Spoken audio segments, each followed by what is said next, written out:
தமிழரசுக் கட்சியால் ஸ்ரீதரனுடைய பதவி பறிக்கப்படுமா?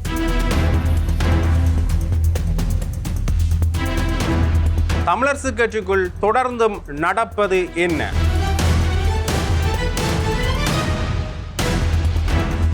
தமிழ் மக்கள் சார்ந்த எத்தனையோ பிரச்சனைகள் இருக்கின்ற பொழுது தமிழ் கட்சிகள் அது சார்ந்து குரல் எழுப்பாமல் இருப்பதற்கான காரணம் என்ன?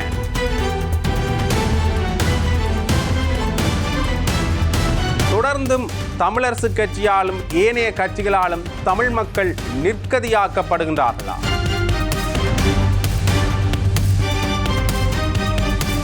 தொடர்ந்து பேசலாம். இது ஆயுதம். இதன் ஒரு சொல் கொல்லும், ஒரு சொல் வெல்லும்.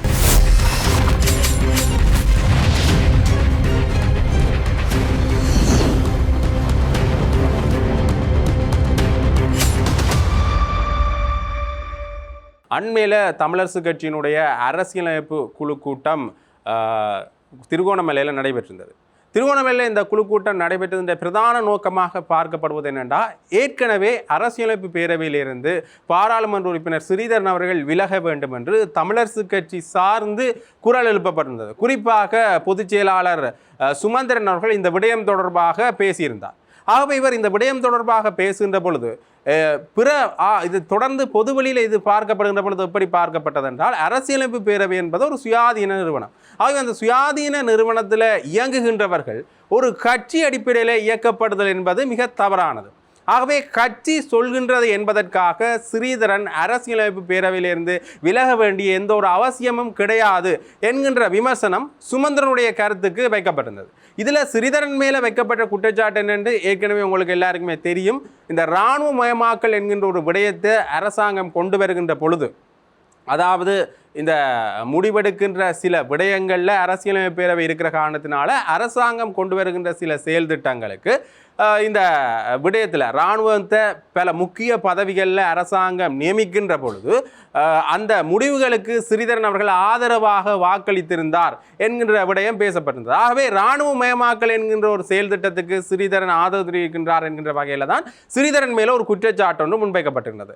அதில் ஸ்ரீதரன் இந்த கருத்தினை மறுத்திருந்தாலும் கூட சுமந்திரன் இல்லை, அவர் வாக்களித்திருந்தார், இது தொடர்பான ஆதாரங்கள் எங்கள்கிட்ட இருக்கின்றது என்கின்ற பொருள்பட சுமந்திரன் அவர்கள் பேசியிருந்தார். ஆகவே இந்த விடயத்தில் தொடர்ந்துமே பார்க்கின்ற பொழுது ஏதோ ஒரு வகையில் ஸ்ரீதரன் அவர்களை இந்த கட்சியிலிருந்து அல்லது கட்சியினுடைய முக்கிய பதவிகளிலிருந்து நீக்கணும் என்றதில் முக்கிய சில திட்டங்கள் நகர்த்தப்படுகின்றனவோ என்கின்ற ஒரு கேள்வி ஒன்று எழுகின்றது. பாராளுமன்ற குழு தலைவராக அரசியல் குழு ஏகமனதாக அவரில் நம்பிக்கை வைத்து அவருக்கு அந்த பதவியை கொடுத்திருந்தது. பாராளுமன்ற குழு இப்போ 2 தடவைகள் ஏகமனதாக அவர் அரசியலமைப்பு பேரவையில் இருந்து ராஜினாமா செய்ய வேண்டும் என்று ஆலோசனை கொடுத்திருக்கிறது. நேற்றைக்கு 4 மணித்தியாலம் கிட்டத்தட்ட அனைவரும் அதே கருத்தை தான் நாங்கள் அவரிடத்தில் வலியுறுத்தியிருந்தோம்.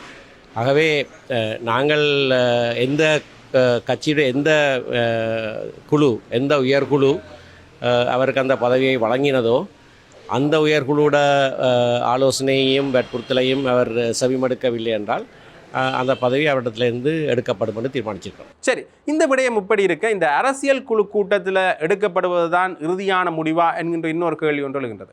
அரசியல் குழு கூட்டங்களில் முடிவுகள் எடுக்கப்பட்டாலும் கூட அது மத்திய குழுவில் விவாதிக்கப்படணும். இங்கே மத்திய குழு தான் முதன்மையானது என்று இந்த கட்சியினுடைய ஜாப்பில் இருந்தாலும் கூட ஏன் அரசியலமைப்பு குழுவில் எடுக்கப்படுற சில முடிவுகளுக்கு கட்சி உடன்படுவதற்கு தயாராக இருக்கின்றது அல்லது கட்சி உறுப்பினர்கள் சிலர் உடன்படுவதற்கு தயாராக இருக்கின்றனர் என்று பார்த்தால், இன்னொரு வகையில் சமூக வலைத்தளங்களில் பேசப்படுற விடயம் என்று பார்த்தீங்கன்னா, இந்த அரசியலமைப்பு குழு இயக்கப்படுவது சுமந்திரன் என்கின்ற ஒற்றை தலைமையால். ஆகவே இந்த சுமந்திரன் என்கின்ற ஒற்றை தலைமைக்கு கீழே தான் இந்த செயல்பாடுகள் நடக்கின்றன. அதால தான் சுமந்திரன் இந்த அரசியலமைப்பு குழு கூட்டங்களை மட்டும் நடத்திவிட்டு வெறுமனே இந்த அரசியல் குழு கூட்டங்களில் மட்டும் எடுக்கப்படுற முடிவுகளை கட்சியினுடைய முடிவுகளாக கொண்டு வருகின்றார் என்கின்ற விடயம் பேசப்பட்டிருந்தது. சரி, இது ஒரு வகையில் இருக்க இந்த அரசியலமைப்பு அரசியல் குழு கூட்டத்தில் என்ன விடயங்கள் பேசப்பட்டது என்று பார்த்தீங்கன்னா, இதில் இந்த ஸ்ரீதரன் அரசியலமைப்பு பேரவையிலிருந்து விலகணும் என்று பேசப்பட்டது. பெரும்பாலானவர்கள் ஸ்ரீதரன் அவர்கள் இந்த அரசியலமைப்பு பேரவையிலிருந்து விலக வேண்டும் என்கின்ற முடிவில் இருந்ததாகவும், கோதாசன் மட்டும் இந்த விடயத்தில் எந்த விடயத்தையும் பேசல என்றும் குறிப்பிடப்படுகிறது. அதிலேயும் சத்தியலிங்கம் அவர்கள் பேசுகின்ற பொழுது, நான் ஒரு முறை சம்பந்தன் அவர்கள் பொறுப்பில் இருக்கின்ற பொழுது இந்த மாகாண அமைச்சு பதவியிலிருந்து அவர் விலகுங்கள் என்று சொன்ன பிறகு நான் விலகி இருந்தேன். ஆனால் ஸ்ரீதரன் இந்த நிலைப்பாட்டில் சரியான ஒரு முடிவை எடுக்காமல் இருக்கிறார் என்று ஸ்ரீதரனை விமர்சித்திருந்தார். அதற்கு ஸ்ரீதரன் அவர்கள் பேசுகின்ற பொழுது விசாரணைகள் இடம்பெற்ற பிறகுதான் நீங்கள் அந்த விடயத்திலிருந்து விலகி இருந்தீர்கள் என்ற ஒரு எதிரான கருத்தையும் சொல்லியிருந்தார். ஆகவே ஏதோ ஒரு வகையில் ஸ்ரீதரன் இந்த அரசியலமைப்பு பேரவையிலிருந்து விலகணும் என்ற ஒரு நிலைப்பாட்டுக்குத்தான் இந்த கூட்டம் இடம்பெற்றிருந்தது. ஆகவே பெரும்பாலானவர்கள் விலக வேண்டும் என்று சொல்லியிருந்தார்கள். ஏற்கனவே நாங்கள் பார்த்தது போல ஒரு கட்சி சொல்கின்றது என்பதற்காக அரசியலமைப்பு பேரவையிலிருந்து ஸ்ரீதரன் விலக வேண்டும் என்பதற்கான எந்த ஒரு அவசியப்பாடுகளும் கிடையாது. ஆகவே ஸ்ரீதரன் அவர்கள் விலகாவிட்டால் கட்சி ஏதோ ஒரு வகையில் ஸ்ரீதரன் மேலே ஒரு ஒழுக்காற்று நடவடிக்கையோ அல்லது ஏதாவது ஒரு நடவடிக்கையோ எடுக்கும் என்பது எல்லோருக்குமே தெரிந்த விடயம். ஏனென்றால் முன்னைய காலகட்டங்களில் கட்சிக்கு எதிராக அல்லது கட்சியினுடைய முடிவுக்கு எதிராக செயல்பட்ட பலருக்கு இந்த ஒழுக்காற்று நடவடிக்கைகள் எடுக்கப்பட்டது எல்லோருக்குமே தெரிஞ்ச விஷயம். ஆகவே இந்த ஒழுக்காற்று நடவடிக்கைகள் சார்ந்த விடயங்களில் பார்த்தால் ஸ்ரீதரனுக்கு அடுத்த கட்ட என்ன நடவடிக்கை எடுக்கப்பட போகின்றது என்கின்ற இன்னொரு கேள்வி ஒன்று எழுந்திருந்தது. அண்மையில் சுமந்திரன் அவர்கள் சாணக்கியனுடைய வீட்டில் நடைபெற்ற ஒரு நிகழ்வில் கலந்து கொண்ட பிறகு ஊடகங்களை சந்தித்து பேசுகின்ற பொழுது ஒரு முக்கியமான விடயம் ஒன்றை தெரிவித்திருக்கின்றார். ஏற்கனவே உங்களுக்கு தெரியும், இந்த தமிழரசு கட்சியினுடைய இந்த பாராளுமன்ற குழு தலைவராக இருக்கிறது ஸ்ரீதரன் அவர்கள். ஆகவே இந்த பாராளுமன்ற குழு தலைவருடைய பதவியிலிருந்து ஸ்ரீதரனை விலக்குவதற்கான நடவடிக்கை எடுக்கப்படும் என்கின்ற பொருள்பட சுமந்திரன் அவர்கள் பேசியிருந்தார். அரசியலமைப்பு குழுவால் நியமிக்கப்படுற சில முடிவுகள் அல்லது அரசியலமைப்பு குழுவால் நியமிக்கப்படுற சில பதவிகளை அரசியலமைப்பு குழுவே மாற்ற முடியும் என்கின்ற அடிப்படையில் ஸ்ரீதரன் அவர்களை பதவியிலிருந்து நீக்க முடியும் என்கின்ற அடிப்படையில் சுமந்திரன் அவர்கள் பேசியிருந்தார். ஏதோ ஒரு வகையில் ஸ்ரீதரன் அவர்கள் இந்த பதவியிலிருந்து நீக்கப்பட போகின்றார் என்கின்ற ஒரு விடயம் ஓரளவுக்கு இப்போ தெரிஞ்ச இந்த சூழ்நிலையில் அடுத்ததாக இதில் யார் நியமிக்கப்படுவார் என்கின்ற இன்னொரு கேள்வி ஒன்று எழுகின்றது. சாணக்கியன் நியமிக்கப்படலாம் என்று இப்போ கட்சி வட்டாரங்களில் ஒரு பேசுபொருள் போய்கொண்டே இருக்கின்றது. காரணம், இதில் பெரும்பாலும் மூப்பின் அடிப்படையில் பலர் இருந்தாலும் கூட சிறிநேசன் அவர்கள்தான் இதற்கு நியமிக்கப்பட வேண்டும் மூப்பின் அடிப்படையில் என்ற கருத்து நிலைப்பாடு இருந்தாலும் கூட சிறிநேசன் அவர்களும் பல விடயங்களில் சுமந்திரன் அவர்களோட முரண்பட்ட காரணத்தினால இந்த பதவி நிலைகளுக்கு சிறிநேசன் வரமாட்டார் என்று பேசப்படுகின்றது. ஆகவே இந்த இடத்துல சாணக்கியன் அவர்கள் நியமிக்கப்படலாம் என்கின்ற விடயமும் ஓரளவு பேசப்பட்டு கொண்டிருக்கின்றது. ஆகவே ஏதோ ஒரு வகையில் இந்த கட்சிகள் தங்களுக்குள்ளே இருக்கிற பிரச்சனைகளை பொது வெளியில் எடுத்து காட்டுவதன் மூலமாக தமிழ் கட்சிகளுக்கு இருக்கிற பிரச்சனைகள்லாம் தமிழர்களுடைய பிரச்சனைகளாக இப்போ ஊடகங்கள் வாயிலாகவும் சர்வதேச நாடுகளிலையும் தொடர்ந்தும் பேசப்பட்டு கொண்டே இருக்கின்றது. தமிழர்களுக்கு எத்தனையோ பிரச்சனைகள் இருக்கின்றது. அண்மையில் கூட கிவில் லோயா திட்டம் சம்பந்தமாக பேசப்படுகின்றது. வெறுமனே பாராளுமன்றத்தில் மட்டும்தான் இந்த பேச்சுக்கள் இடம்பெறுகின்றனவே தவிர இது தொடர்பான அடுத்த கட்ட நடவடிக்கைகளை தமிழரசு கட்சியோ ஏனைய கட்சிகளோ எடுத்திருக்கின்றது என்றால் அது ஒரு கேள்விக்குறியான விடயமாகத்தான் இருக்கின்றது. இந்த தமிழர்கள் சார்ந்து பேசக்கூடிய கட்சிகள் என்ற வகையில் பிரதானமாக ஒரு 3 கட்சிகள் இருக்கின்றது. தமிழ் தேசிய மக்கள் முன்னணி, தமிழரசு கட்சி, ஜனநாயக தமிழ் தேசிய கூட்டணி. இதில் ஒரு கட்சி இந்தியா தங்களுக்குரிய தீர்வை தரும் என்று முன்னே காலத்தில் நம்பல. பிறகு இப்போ இந்தியாவினுடைய சில கைகோர்ப்பு நடவடிக்கைகள், பேச்சுவார்த்தை நடவடிக்கைகளில் ஈடுபட்டு கொண்டிருக்கின்றார்கள். என்னதான் இந்தியாட்ட தொடர்ந்தும் பேச்சுவார்த்தைகளை மேற்கொண்டாலும் கூட தமிழர்களுடைய தீர்வு திட்டங்கள் சம்பந்தமாக இந்தியா பின்னிக்கிறத பார்க்கக்கூடிய மாதிரி தான் இருக்குது. அண்மையில் கூட இந்த ஜெனீவா அமர்வுகளில் வெறும் மாகாண சபை தேர்தல்களை மட்டும் பற்றித்தான் இந்த இந்தியா தன்னுடைய அழுத்தங்களை பிரிவகித்திருந்தது.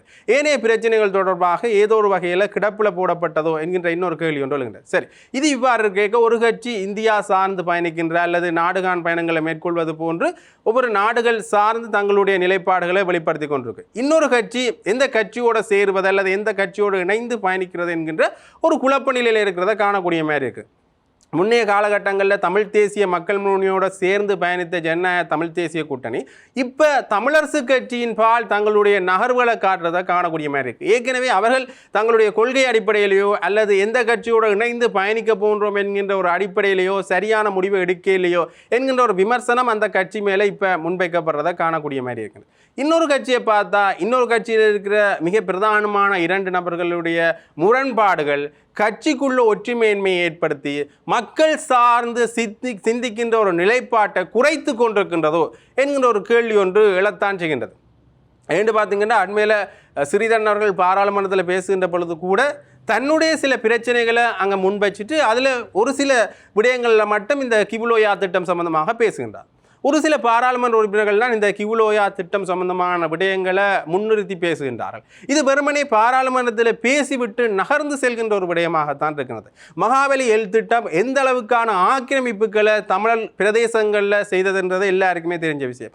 அதே மாதிரியான ஒரு ஆக்கிரமிப்பு திட்டத்திற்கான முன்முயற்சியை தான் இந்த அரசாங்கம் செய்தான்கின்ற இன்னொரு கேள்வி ஒன்று எழுந்திருக்கின்றது. ஆகவே இது தொடர்பாக இந்த அரசாங்கம் இன்னும் பேசாமல் இருப்பதற்கான காரணம் என்ன? இந்த தமிழ் தேசிய பரப்பில் பயணிக்கிற கட்சிகள் அரசாங்கத்திடம் இது தொடர்பாக பேசாமல் இருப்பதற்கான காரணம் என்ன என்கின்ற மிகப்பெரிய கேள்விகள் தொடர்ந்து எழுந்து கொண்டுதான் இருக்கின்றன. ஆகவே கட்சிகள் தங்களுக்குள்ளே இருக்கிற பிரச்சனையையும் அல்லது தாங்கள் எந்த கட்சியோடு இணைய வேண்டும் அல்லது எந்த கட்சியோடு இணைந்து பயணிக்க போன்றோம் என்ற முடிவு எடுக்கிறதுலேயே இங்கே பிரச்சனைகள் இருக்கிற இந்த சூழ்நிலையில் எப்படி தமிழர்கள் சார்ந்து இவர்கள் பேச போன்றார்கள் என்கின்ற இன்னொரு கேள்வி ஒன்று தொடர்ந்து மக்கள் மத்தியில் எழுந்து கொண்டே இருக்கின்றது. நிறைய பிரச்சனைகள் தொடர்பாக பேசுவதற்கு இங்கே விடயங்கள் இருந்தாலும் கூட இந்த விடயப்பொருள்களில் பேசுவதற்கு கட்சிகள் ஏன் இன்னும் தயங்குகின்றன?